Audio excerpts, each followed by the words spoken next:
کبھی کبھی بعد لوگوں کو اپنی موت کا اندازہ پہلے سے ہی ہو جاتا ہے۔ انڈیا کی تیسری وزیر اعظم اندرا گاندھی کے ساتھ بھی ایسا ہی ہوا۔ بھوبنیشور میں تقریر کرنے کے بعد انہیں خبر ملی کہ دلی میں ان کے پوتے اور پوتی کی کار کا حادثہ ہو گیا ہے، تو وہ اپنے سفر درمیان میں ہی چھوڑ کر دلی واپس لوٹ آئیں۔ اگلے دن 31 اکتوبر 1984 کو مشہور اداکار پیٹر استونو ان کا انٹرویو لینے والے تھے۔ ٹھیک 9:12 پر اندرا گاندھی نے اپنی رہائش گاہ اور دفتر کے درمیان کے وکٹ گیٹ کو پار کیا۔ گیٹ پر تعینات سب انسپکٹر بے انت سنگھ کو دیکھ کر اندرا گاندھی مسکرائیں، لیکن بے انت سنگھ نے اپنا ریوالور نکال کر ان پر فائرنگ شروع کر دی۔ جیسے ہی وہ زمین پر گری، گیٹ کے دوسری طرف تعینات ستونت سنگھ نے بھی اپنی سٹین گن کا پورا میگزین ان پر خالی کر دیا۔ ان دونوں نے گولڈن ٹیمپل پر انڈین فوج کے حملے کا بدلہ لے لیا تھا۔ 5 ماہ پہلے 31 مئی 1984 کی شام میرٹھ میں 9 انفینٹری ڈویژن کے کمانڈر میجر جنرل کلدیپ بلبل برار اپنی بیوی کے ساتھ دلی جانے کی تیاری کر رہے تھے۔ اس کے ساتھ اگلے دن انہیں منیلا کے لیے روانہ ہونا تھا، جہاں وہ چھٹیاں منانے جا رہے تھے۔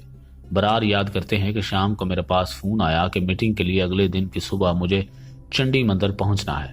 میں میرٹھ سے دلی بائی روڈ گیا، وہاں سے جہاز پکڑ کر چنڈی گڑھ اور براہ راست مغربی کمان کے ہیڈ کوارٹر پہنچا۔ وہاں مجھے خبر ملی کہ مجھے آپریشن بلو سٹار کمانڈ کرنا ہے اور جلد سے جلد امرتسر پہنچنا ہے، کیونکہ حالات بہت خراب ہو گئے ہیں۔ گولڈن ٹیمپل پر بھڈرا والا نے مکمل قبضہ کر لیا ہے اور پنجاب میں کوئی قانون اور نظام نہیں رہا۔ مجھ سے کہا گیا کہ اسے جلد سے جلد ٹھیک کرنا ہے، ورنہ پنجاب ہمارے ہاتھ سے نکل جائے گا۔ میری چھٹی منسوخ ہو گئی۔ میں فوری طور پر ہوائی جہاز سے امرتسر پہنچا۔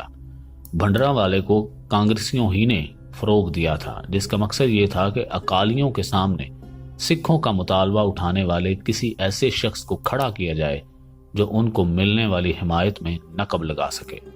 بھنڈرا والے متنازعہ مسائل پر اشتعال انگیز تقریریں کرنے لگے اور آہستہ آہستہ انہوں نے مرکزی حکومت کو بھی نشانہ بنانا شروع کر دیا۔ سینئر صحافی ستیش جیکب کو بھی کئی بار بھنڈرا والے سے ملاقات کا موقع ملا۔ جیکب کہتے ہیں کہ میں جب بھی وہاں جاتا تھا، بھنڈرا والے کے محافظ دور سے کہتے تھے، آؤ جی آؤ، بی بی جی آ گئے۔ کبھی انہوں نے بی بی سی نہیں کہا۔ وہ کہتے تھے کہ تسی اندر جاؤ، سنت جی آپ کا انتظار کر رہے ہیں۔ وہ کہتے ہیں بھنڈرا والے سے ایک بار میری اکیلے میں طویل ملاقات ہوئی۔ ہم دونوں گولڈن ٹیمپل کی چھت پر بیٹھے ہوئے تھے، جہاں کوئی نہیں جاتا تھا۔ وہاں بندر ہی بندر گھوم رہے تھے۔ میں نے باتوں ہی باتوں میں ان سے پوچھا کہ جو کچھ آپ کر رہے ہیں، لگتا ہے کہ آپ کے خلاف کچھ ایکشن ہوگا۔ تو انہوں نے کہا، کیا خاک ایکشن ہوگا؟ انہوں نے مجھے چھت سے اشارہ کر کے دکھایا کہ سامنے کھیت ہے، 7-8 کلومیٹر کے بعد پاکستان کی حد ہے۔ ہم پیچھے سے نکل کر سرحد پار چلے جائیں گے اور وہاں سے چھاپا مار جنگ کریں گے۔ مجھے حیرت تھی کہ یہ شخص مجھے یہ سب کچھ بتا رہا ہے اور مجھ پر یقین کر رہا ہے۔ اس نے مجھ سے یہ بھی نہیں کہا کہ تم اسے چھاپو گے نہیں۔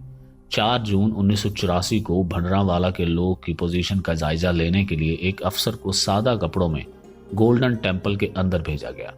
میجر جنرل کلدیپ برار بتاتے ہیں کہ انہیں اندازہ نہیں تھا کہ لید کی پسندوں کے پاس راکٹ لانچر بھی ہیں۔ آپریشن کی قیادت کرنے والے جنرل سندر جی، جنرل دیال اور جنرل برار کی حکمت عملی یہ تھی کہ اس پوری مہم کو رات کے اندھیرے میں انجام دیا جائے۔